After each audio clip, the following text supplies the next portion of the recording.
根據香港特區政府衛生署最新嘅數據，現時本港有超過200萬人患有不同程度嘅常見或者慢性疾病，市民嘅日常生活亦受到一定嘅影響。為此，香港中文大學中醫學院得到中醫藥發展基金資助，推行中醫藥防治常見疾病之推廣計劃。本計劃咧精選咗12種香港常見嘅都市疾病，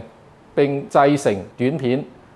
短片兼備咗學術性跟科普性，從多個角度為市民科普，包括中醫嘅辨證論治、西醫嘅專業知識以及病人嘅真實體會，希望能夠讓中醫藥嘅知識獲得更好嘅推廣，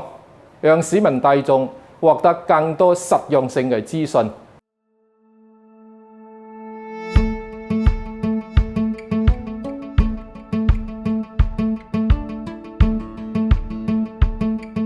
我自從17年退休之後咧，得閒啊咁啊同啲朋友飲食食啊，聯絡感情嘅時候咧，就發覺每次飲完啤酒食完海鮮咧，隻腳咧有少少痛，咁啊初初都唔覺嘅。咁如是者咧就即係差唔多係食2次 dinner 翻嚟咧，就有1次痛嘅。咁嗰啲人我咪攞人痛風喎，咁我咪睇醫生咯。咁睇醫生咧就抽血啊、驗啊，不過話俾我聽有個度數嘅個指數啊，就痛風。喺中醫角度咧，痛風好特別嘅。古代有記載咧，叫白虎病，好似就老虎咬完個關節，咁就你諗下老虎咬一啖咪好痛啊嚇！咁呢個痛嘅原因咧，就係基於乜嘢咧？就係我哋同風濕扯上咗關係。咁但係佢又唔係風濕嘅喎，我哋後尾就要分野到去，其實同飲食失節啦，同天氣氣候啦，喺西方咧叫皇帝病喎。咁點解咧？因為好多人冇肉食嘛，啲皇帝嘅貴族咧就食好多呢個肥甘厚膩之物，飲酒啊。痛風症本身咧，其實係一種關節炎嚟嘅。嗰個原因咧就係因為身體裏邊嗰個尿酸嗰個含量過高，咁啊形成咗一啲結晶啦，咁又會刺激我哋嗰啲關節，令到有紅腫熱痛嘅情況出現。最新嘅統計數字都大概係幾年前啦，咁有大概3%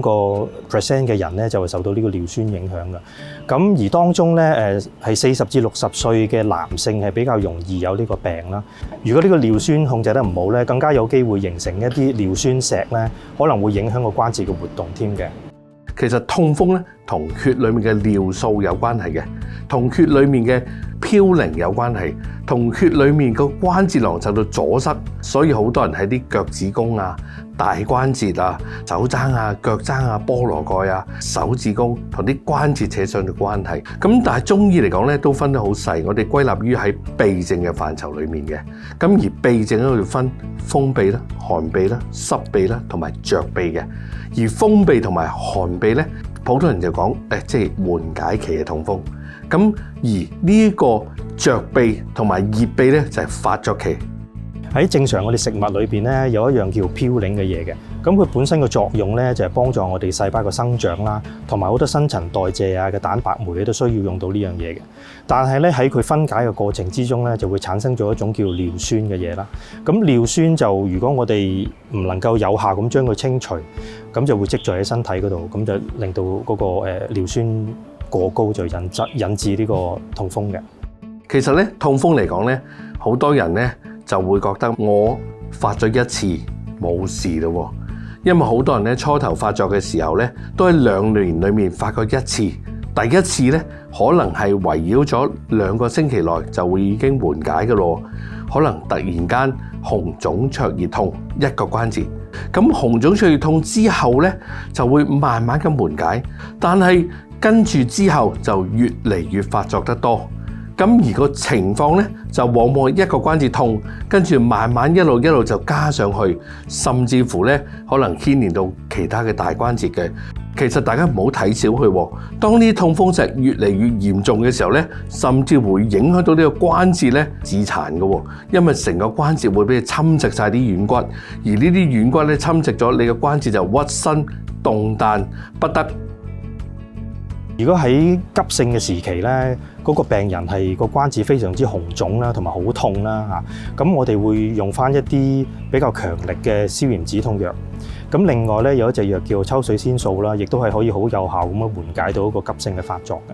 咁除此之外咧，個病人如果係有一個比較長期嘅，我哋驗血驗到佢嗰個尿酸過高咧，就更加有另外一啲藥物咧，可以專門係針對減低翻嗰個尿酸嗰個喺血液裏邊嘅含量，咁就可嚟預防佢再次發作嘅。初步至中期之間啦，佢係唔係好嚴重啊，又唔係好犀利，但係咧你有時就會痛到你行又唔企又唔落咁咯。佢初步都係叫我食藥同埋戒口嘅咋。係啦，咁就係兩樣咁雙管齊下咧，就有啲進展嘅。係西醫嗰個立竿見影會快啲嘅。喺中醫角度咧，我哋要基於辨證論治思維底下處方立藥，我哋要分病人嘅病因病機啦、寒熱虛實啦，同埋發病嘅情況啦，同埋佢嘅部位啦，當氣壓嘅改變、溫差嘅改變、濕度嘅改變，同埋甚至乎你嘅情志嘅改變，有啲人壓力大，好緊張，肥甘厚膩之物而阻塞咗脾胃嘅運化，從而影響到肝腎，從而影響到關節嘅。基於病人嘅病因病機，然後我哋可以輔以食藥啦，我哋喺裏面內臟嘅調節啦，我哋可以做針灸去舒緩止痛啦，我哋可以用推拿嘅手法，嚴重嘅時候就可以同佢鬆解嘅關節嘅黏連，同埋緩解期，我哋可以舒緩佢周圍嘅經絡，疏通佢，都會有一個好好嘅效果。咁我哋都會見到有好多研究，譬如係關於中醫藥嘅咧，咁都會顯示到嗰個中醫藥係可以有效咁樣降低咗尿酸啦，同埋舒緩到一個急性發作嘅。我哋覺得中西結合咧，絕對係一個好嘅方向嚟嘅，馬上咁樣去止痛啦、舒緩啦，同埋咧呢個病嘅特色就係點樣去提升個腎功能，排泄咗一啲血裡面嘅尿酸，去加速佢個代謝，從而舒緩個關節。個疼痛係一個好重要。我都有睇過中醫嘅，食完西藥之後啦，咁就調理咗一段時間嘅。咁我諗中醫就幫我唔好再復發啦，同埋冇咁易復發或者冇咁痛啊咁樣啦。有時放縱下自己嘅時候咧，就會有啲輕微嘅痛楚嘅。最重要咧，其實就反而係呢個飲食嘅要注意翻。我哋盡量要少食一啲高嘌呤嘅食物啦。咁常見嘅就係一啲紅肉啊、內臟啊、海產啊。咁同埋咧就千祈唔好飲酒啊，因為酒精裏邊咧亦都好高嘅嘌呤嘅。咁其實咧，另外就仲有，如果佢本身嗰個病人有時食開一啲利尿藥啊，或者佢個腎臟嘅功能咧係比較差嘅咧，咁佢對於佢排出嗰個尿酸嗰個能力會下降咗咧，亦都會容易引發咗痛風症嘅。咁仲有一樣嘢咧，就係好多時如果個飲水係唔夠啊、脫水嘅情況咧，咁呢個尿酸亦都會發作㗎。